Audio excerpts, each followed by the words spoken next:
Hey guys, Mars Thinking here, bringing you another Dragon Ball Z Dokkan battle video. And so today, I made this tweet a little while ago to start getting some ideas from people so that I could compile everything into this post. I've been doing a bit of looking up things, researching some of these topics so I could get some of the details, and I was going to put them all together in this video here.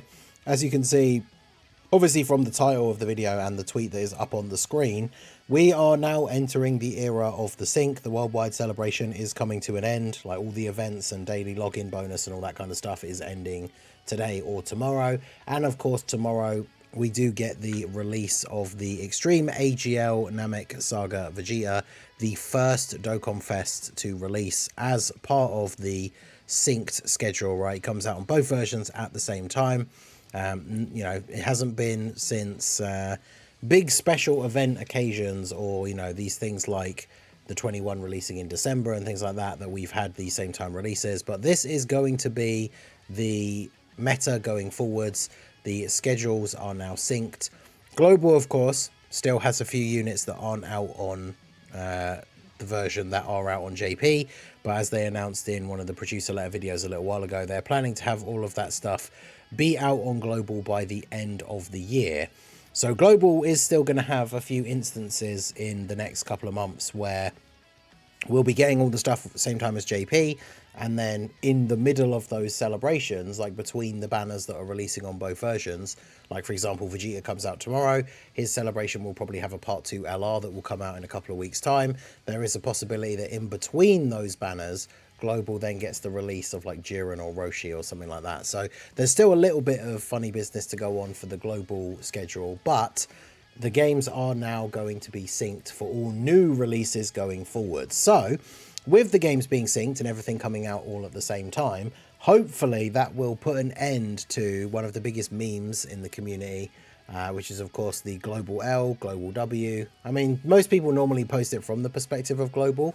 I think because in the community there probably are more people that play Global, or a lot of people that play JP also have a Global account. Obviously the majority of some of the bigger content creators play JP because that's always been where the content has come out first, but Global has kind of always been the focus on these things because I guess because they're following along from JP. So for the most part you would expect things to essentially always be the same, just a little bit later. But throughout the years various different things have happened that are different on Global, whether it be good or bad, whether it be intentional or a mistake. And so the whole point of this video is now that we enter the era of the sync, and hopefully these kind of things will stop happening, as it says in the tweet here, because you know everything's going to be dropping at the same time. I thought we would go back and take a look at some of the biggest Global Ws and Global Ls over the last few years. I got a lot of feedback from people of what to include in this video, including one that I know a lot of you guys that have heard of me speak about it before.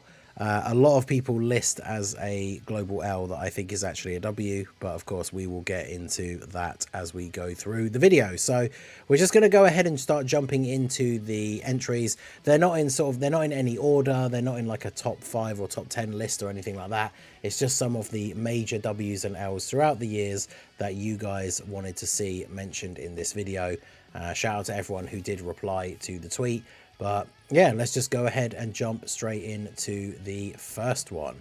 Global W, tickets and the Pilaf Trove kind of in general. So obviously the Pilaf Trove was originally a thing. It's kind of not really in existence anymore. We kind of refer to it as that now when it comes to the tickets, because it was given its own separate section, which obviously now doesn't technically exist anymore. But the Pilaf Trove was a thing that came out originally on Global and was the only way to purchase things in the game other than Dragonstones. Now, some of that stuff still is there to this day when you go into the shop and check out all the various different packs and things that are available to buy. The Pilaf Trove, I will say, at the very beginning started off kind of rough, right? Because we had things like the orb packs, which I think still to this day are roughly the same price as they were. I don't know if they are the exact same price. I think they are, from when they were very first released, which are just absolutely terrible value. You could buy packs of hidden potential orbs at a rate that, like, one pack that you could buy was like $20, and it wasn't even enough orbs to like rainbow a single character. So it was definitely something that was a bit shaky on release, but over time, as it's gone on, a whole bunch of other stuff has been added. Now, of course, some of the stuff is available on JP as well. They started doing the things like the packs of keys and the packs of link level orbs. As some of this stuff has released into the game, these packs have been added to the shop so that you can buy extra copies of them if you are a spending player. But Global has very often received either unique packs that have different items and support memory, support items and like orbs and box space even, and a whole bunch of stuff that is not available on JP. And the biggest one of those is the tickets for banners. Now, there was a time when certain banners would get tickets and certain banners wouldn't, and we have basically been in a run for quite a while now. I would say the whole of this year at least, and then quite a significant amount of last year, where every single banner essentially at this point that comes out has purchasable tickets that you can get. Now, obviously, if you are a free-to-play player, this doesn't really have any effect on you at all. So I guess for some people we wouldn't necessarily consider it a global W, but for people who spend money on the game, obviously this is a huge benefit, because if you want to summon on a specific banner, I always talk about this in my summon or skip videos, but buying the tickets for a specific banner that you want to summon on is better value than just buying stones and then using those stones to summon on that banner. Now, obviously, there's positives and negatives like either way, because, of course, if you buy stones, you can use them on any banner you want, whereas if you buy the tickets, they are for that specific banner. But if you're going to summon on that banner, the amount of units that you would get for doing, like if you buy a couple of the ticket packs, the total number of units that you would get is more than if you spent that same amount on stones and then did summons on the banner, right? You get more summons, essentially, with the tickets. Obviously, there are some downsides as well, like of course any units obtained with tickets or from like free multis during the big celebrations obviously can't be traded in for the gacha coins, which of course are very useful, very much so for when units return, picking them up for the first time. But the tickets overall, I would say, are a big W. If you're trying to save stones for a big celebration, and you are someone who spends a little bit here and there, tickets allow you to have a few summons on a unit that you are potentially interested in getting, but don't want to dip into that stone fund before the upcoming big celebration. So I would say these tickets are a massive W. Obviously, when we talk about tickets, we also can't ignore the fact that for years, and of course this anniversary was a bit different with the way they decided to do it on global, and we'll see how things are going forwards, but of course we can't talk about tickets without talking about the free tickets that global has gotten for the anniversary almost every year. In fact, I think it is every year for the last, like, I'm trying to remember a time if there was an anniversary that I played where we didn't get them, but these free tickets where you just get them from summoning on the banner, which is something that JP has never had. You know, both versions get things like the free +1, and like both versions have gotten free tickets in various different ways, shapes or forms, like the tons of thanks tickets and stuff like that. But global has gotten free tickets for the anniversary, sometimes the New Year dual Dokkan Fest when it comes out, usually around, like, I think is it April time that would come out on global before the sync. There's been a whole bunch of free tickets as well that JP never got that global did. So tickets have definitely been a massive global W. Global L, the social media side. So this isn't so much an L for the game, but more so for the community in general, and something that we very much hoped would be brought in line or improved a little bit, right, when it comes to the sync. But so far, with some of the stuff that's gone on during the worldwide, and even with stuff that's been announced for this upcoming celebration with Vegeta, it does not seem like things are going to change anytime soon. And that is, of course, the fact that the global social media side, we're highlighting the Twitter here because obviously this is where a lot of the details come out. It's not something I really check regularly anymore, but I know they used to post details on Facebook as well, but it's not something I use very much anymore. I know a lot of people are in the same boat. And that is the fact that we very often get these reveals of units. Now, if you look at the Vegeta and the side banner unit Kui, the details were released on both the global and JP Twitter accounts. where they showed off the unit's kit, what they do, the animations, all that good stuff. And that's what we want to see, right? We want to see these announcements of the upcoming units, especially with the global side. We want to see these things being posted so that we know what the new units are doing. We can all get excited and we don't have to wait for someone to do the translations because it only gets posted on the JP side. And then unfortunately that brings us to the extra things, like almost seemingly always any easy A's. Any easy A's or super easy A's that are coming out that get announced on the JP Twitter, for some reason just don't get announced on the global side. So for example, using this celebration again as an example with the Vegeta stuff, the JP Twitter account yesterday tweeted out the details of the physical full power Frieza Super Easy A, as well as the sub Easy A details for the STR Rage Super Saiyan Goku and the AGL Nail. And those posts were nowhere to be seen on global. So it means as a community that we basically have to wait for somebody to translate the JP posts before we have any idea what these units do. And obviously you can use like Google Translate and stuff like that. There's apps where you can use the image and just get it translated, but they're not necessarily the best translations all the time. And it's nice to be able to just see them in the properly laid out format that Dokkan makes for these tweets. But they only do them for the JP side for some reason. So this is something that going forward would be much, much better if they could actually post these things on both versions at the same time, so that we actually get the info straight away. Because it's exciting when a post comes out that shows like, oh, this unit's going to get an easy A, right? Like when they announced the Tech LR Super Saiyan Broly, all that kind of stuff. But you see the tweet, it's like, oh, this unit's getting an easy A. And now I have to wait however long for Goresh, Minato, shout out to the boys, or somebody else to translate the posts so that we know what the units do. And then outside of just posting things like the Easy A details, there's also been many, I would say, embarrassing instances. Like this, you'd really think they'd be inspired to sort it out a bit after those things, where tweets either just don't come out or they come out super late. Like tweets will come out saying that a new event has just come out or a new banner has just come out, and they'll come out hours after the actual release or sometime even the next day. Things just don't seem to come out as and when they should, whereas the JP side is much more well regulated. Now we know that JP has a much bigger team, of course. The global team is a lot smaller for both the game and I would imagine the social media side as well. But yeah, the social media aspect for Global Dokkan is definitely a bit of an L.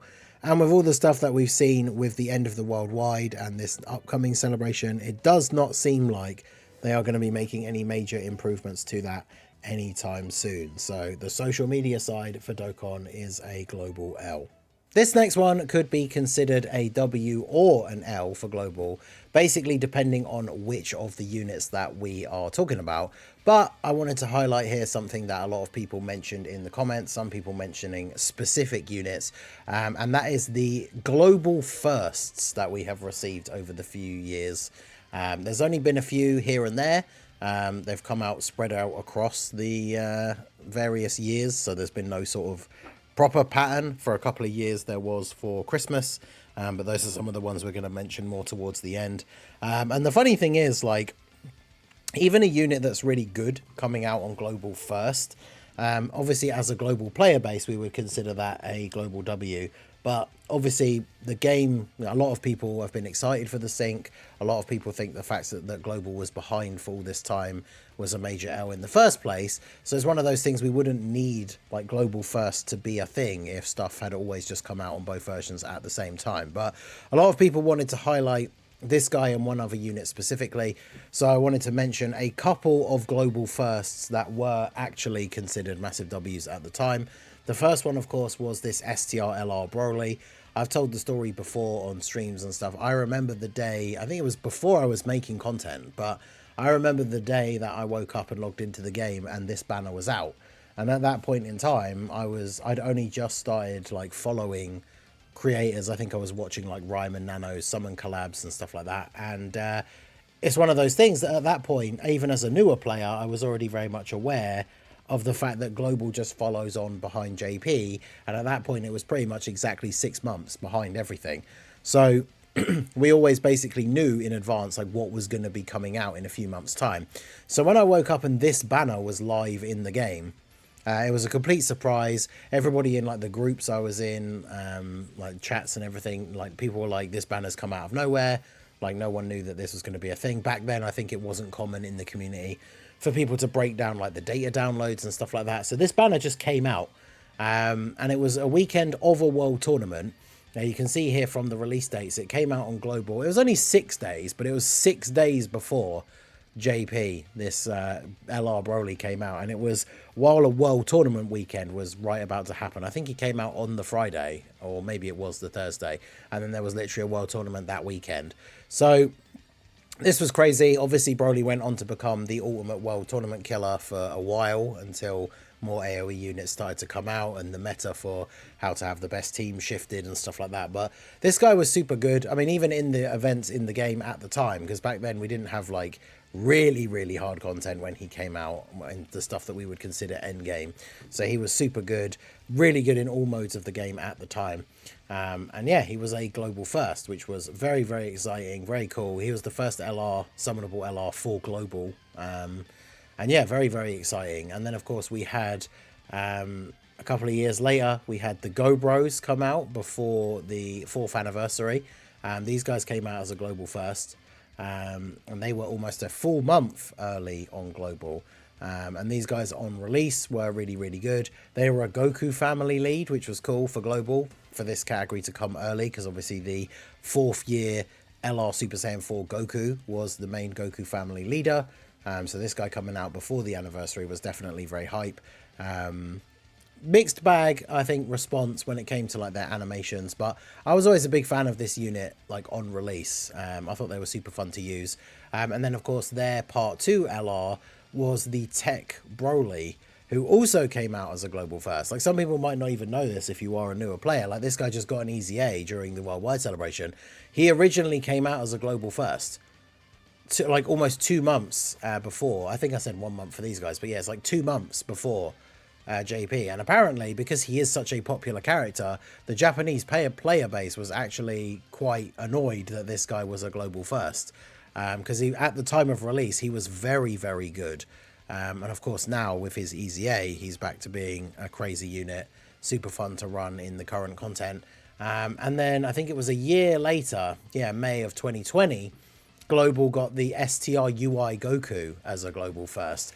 And this was another one that apparently the JP player base was a little bit annoyed about, because of course Ultra Instinct Goku, very popular character choice, especially at that time. And he came out as a global first and was available for almost a full month before his release on JP. So these were considered very good things for global at the time. But of course, as I said at the beginning, global firsts have sometimes been a bit of a mixed bag. And there's a couple of examples, like for example, the Tech Hit. Remember that this guy came out as like a Christmas unit for global, and then he released on JP months later. And then a similar thing happened only recently with the physical Rosé. And then this guy released on JP a few months later. But the thing about this is, and it's happened a couple of times, it happened with Rosé and Hit specifically, that when these units came out on JP, they came out with extra stuff that didn't come out when they came out on Global. Hit's thing had a whole bunch of extra stuff in his celebration that didn't come out for a while.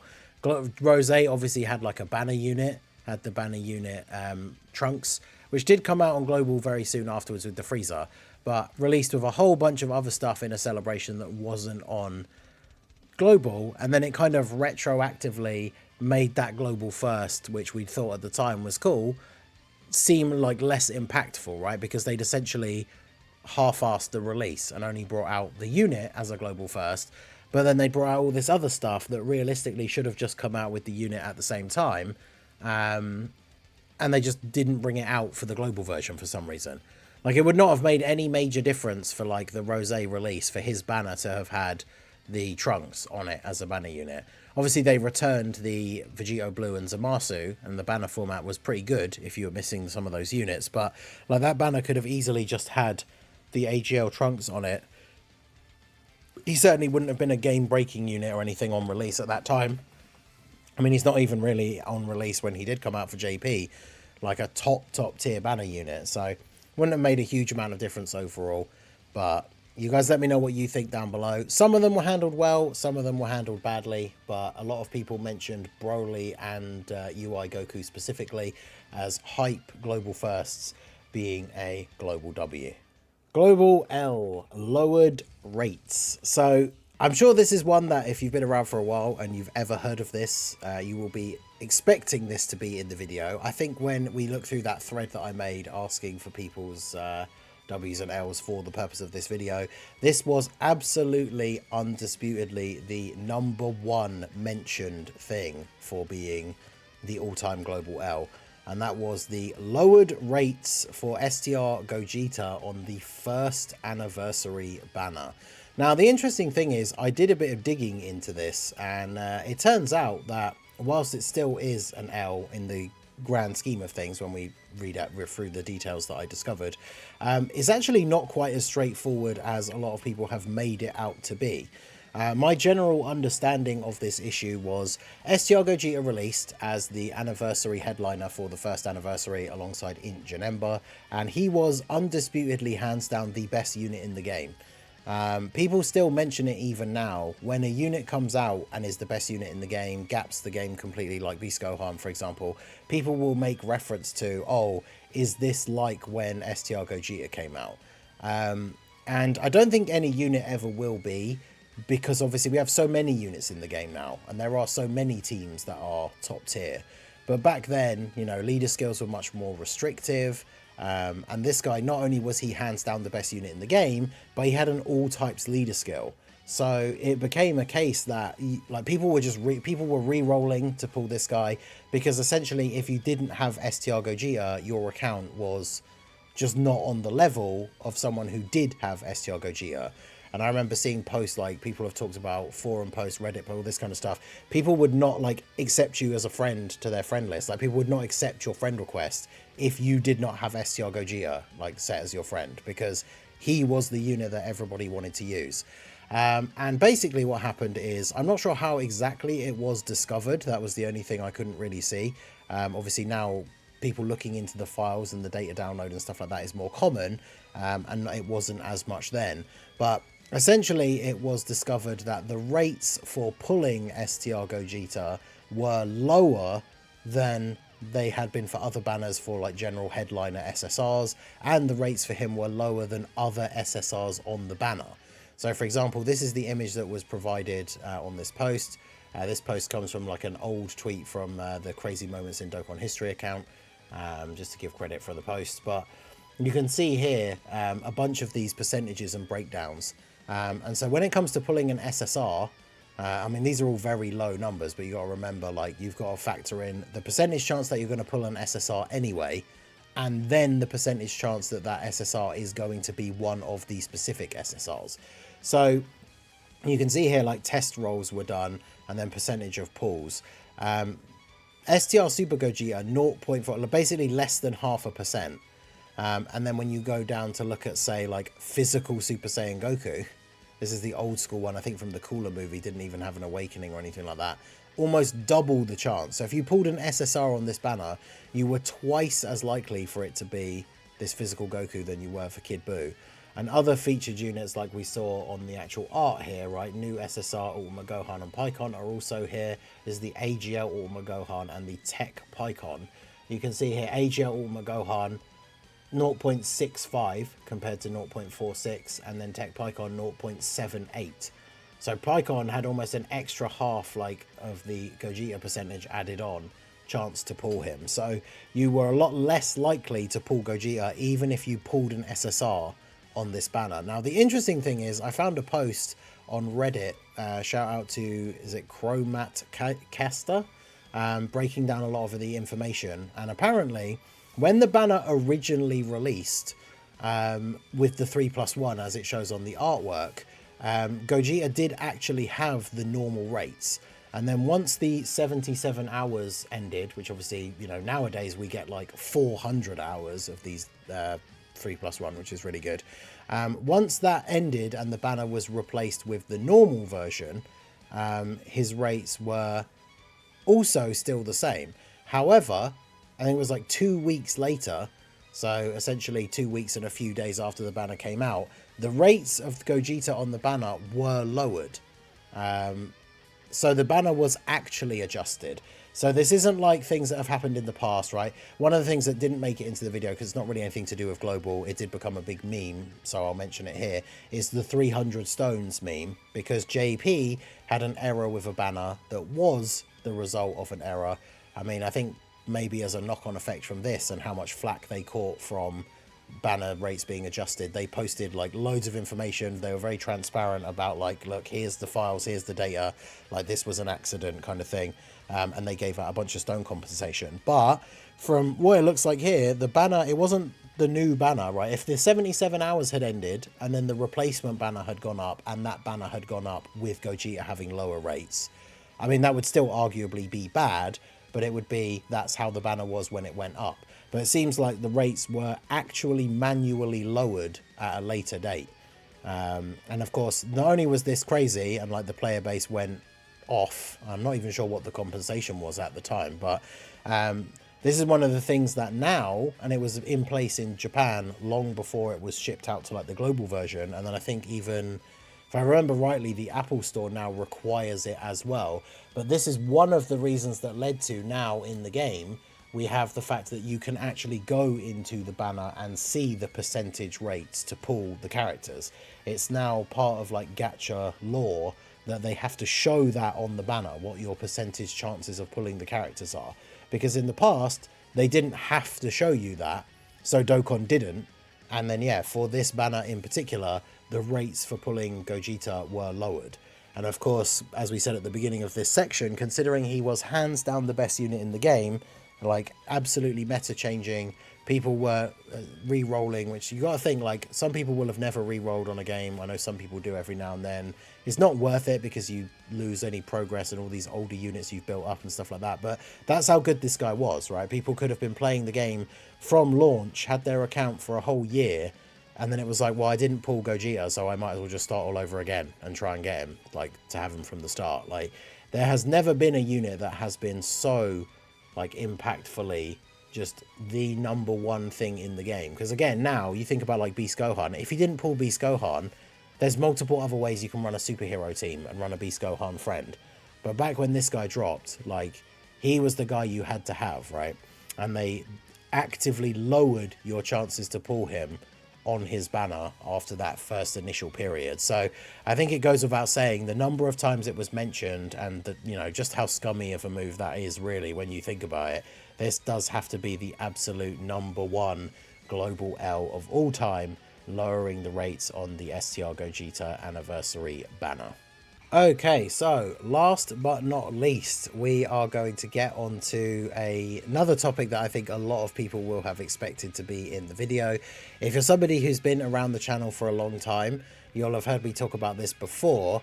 So of course I am hesitant to introduce this final segment as a global L, because as I have talked about many times in the past, I actually consider this to be a global W, and that is to be released. So back when the worldwide celebration happened for this year of Dokkan, the Super Saiyan 4 Gogeta and Omega Shenron were releasing as the worldwide celebration headliner units on JP. We'd seen info from the data download, we'd seen these guys coming out, everyone was very excited. And then strangely, we then saw global data download, and these guys were in the files for global. Now, I believe, and I could be wrong, there might be like another unit that I'm forgetting, but I believe this was the first time a major celebration had occurred on both versions of the game at the same time, and these units be released on both versions at the same time. So Tech Super Saiyan 4 Gogeta, Physical Omega Shenron released on the global and JP versions of the game at the same time. However, there was a hitch when it came to the release on the global schedule. And as you can see here from the screenshot, the leader skill for Tech Gogeta and Physical Omega was just listed as to be released. And they did not actually have a leader skill. So if you summoned for and pulled these units, they didn't have a leader skill. So you could still use them in the game, you just had to use them on an already existing team. So getting into the weeds here about whether this was an L or a W, it kind of depends on how you think about the big picture. So at the time, Global had not yet finished releasing all of the 120% leads. We were still in that 120 lead meta. JP, these were, I believe, the first category leaders. So obviously Gogeta leading Fusion and Omega leading Shadow Dragon Saga. And then obviously more categories would follow on from that. However, Global, still in the process of releasing all the 120% leaders, they obviously decided that Global was not ready to get category leaders and have categories started being introduced into Global. So that's already the first point where we can stop and sort of debate whether this is a W or an L. Was it too early to release categories on Global? I mean, you could argue that it probably wasn't, but you could also argue that maybe it would devalue the release of the upcoming 120 leads, because obviously these guys had categories and they were 150% leaders, I believe. So it would potentially mean that these units would come out and then people would think, oh, well, I don't need to summon for any of the rest of the 120 leads anymore. And maybe that's the reason why they decided that categories shouldn't be on Global this early. But that's the first stopping point that we have to consider, is that for whatever reason they decided Global was not ready to get categories at that point. So the reason why I consider this to be a Global W instead of a Global L, and I'm thinking of this as a player, because again, back then I wasn't making content when these guys came out, and that is that as a Global player, even though they released and didn't have a leader skill, I actually didn't pull Omega, but I did manage to pull Gogeta. I thought it was awesome that I had Super Saiyan 4 Gogeta in the game, and I could use him on the teams that I was running at the time. I think one of the best teams around the time this guy released was the Physical Vegito Blue Superclass team. And that team was like Physical Vegito Blue, STR Gogeta, AGL Super Vegito. You could have Tech Super Saiyan 3 Gotenks on there. And this guy fit perfectly on the team because he was another fusion. He had over in a flash. And then he was a great unit, like had the 70% chance to counter super attacks, which was an awesome new mechanic. Like, he was just really, really good. And even though he didn't have a leader skill, it was awesome that he was in the game. I had tons of fun using him. Omega Shenron could have been run on the cooler 120 Extreme Physical team. And obviously on Global, it wasn't long after these guys came out that the Super Saiyan 3 Angel Goku came out. And so then, of course, Gogeta could be run on the Super Tech team as well. So I've explained this many times in the past, and if it's the first time you're hearing it, like, this is the reasoning behind it. But for me, like, if the two choices were, we get the units come out and they don't have a leader skill, but we still get to use them in the game and use them on other teams, or the other option is, well, Global is not ready for category, so you just don't get these guys at the same time as JP. And as with everything else in the game at that time, the schedule was fairly rigid, that everything was almost exactly 6 months later than JP. And then over the years, as we've built up to the sync, that gap got shorter and shorter for a bunch of different things. Things like quality of life upgrades became sometimes even only like a week apart. But back then, it was pretty much 6 months, maybe 5 if we were lucky, for units. So if you'd asked me back then, like, would you have Tech Gogeta come out now with no leader skill, or would you rather wait 5 months for him to come out? For me, it was like, hell yeah, give him to me now, and I can run him on my Superclass team, and that's exactly what I did. So I guess, like I said, there are many points along the way where you can break this down. They should potentially have just released them with leader skills, because who knows? I'm sure it wouldn't have affected the global meta that much, but the way I choose to look at it is, we had no choice in that matter, right? They decided global wasn't getting categories.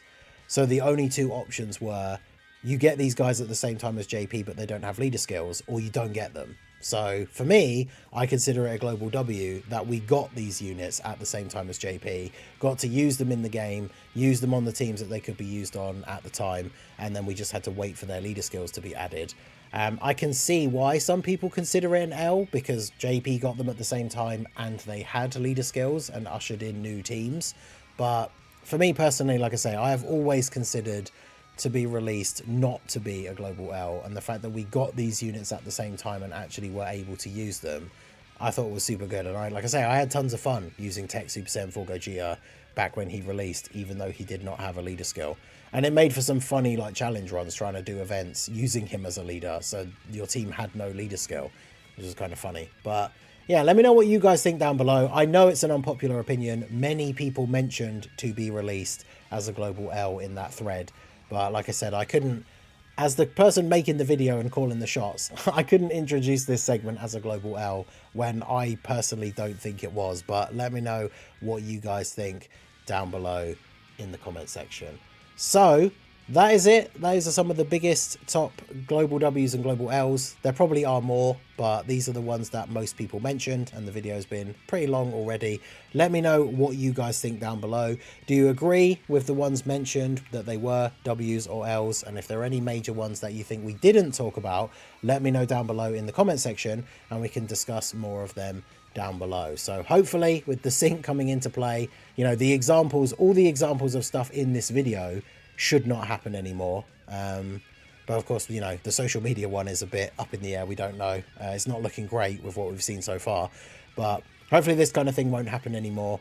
And I guess now we'll just have Dokkan W's or L's depending on what they decide to do going forward. But let me know all of your thoughts down below in the comment section. Hopefully the game continues from strength to strength and we don't see many more L's, but let me know all your thoughts in the comment section down below. So that is going to be it for the video, guys. This has been the Masked Ningen. Smash that like button, subscribe to the channel if you are new.